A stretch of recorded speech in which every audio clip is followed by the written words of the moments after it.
ظفر نے کس شرط پر شوہر کی دوسری شادی کرائی؟ حیران کن انکشاف، میرا شناختی کارڈ بھی شادی کے بعد بنوایا، ساس نے مجھے گھر چلانے کا ہنر سکھایا۔ پاکستانی اداکارہ سلمیٰ ظفر نے حالیہ پوڈ کاسٹ میں اپنی زندگی کے کئی اہم پہلوؤں پر روشنی ڈالی۔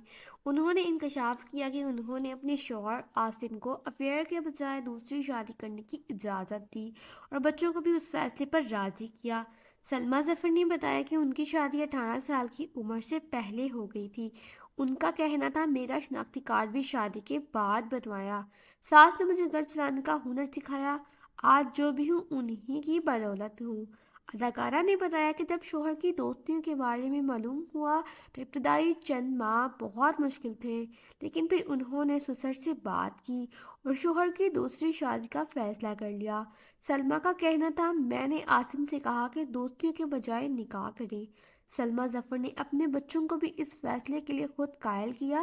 انہوں نے بچوں کو سمجھایا کہ اگر وہ اپنے والد کو صحت مند دیکھنا چاہتے ہیں تو انہیں اس شادی کے لیے راضی ہونا ہوگا۔ ان کے بیٹے نے کہا کہ اگر وہ رونے کا وعدہ نہ کریں تو اس شادی کے لیے تیار ہیں۔ اداکارہ نے بتایا کہ انہوں نے شوہر کی دوسری شادی کے بعد ستیلے بیٹے کو بھی اپنی اولاد جیسا پیار دیا اور آج ان کی 3 نہیں بلکہ 4 اولادیں ہیں اور ان کے درمیان سگے بہن بھائیوں جیسی محبت ہے۔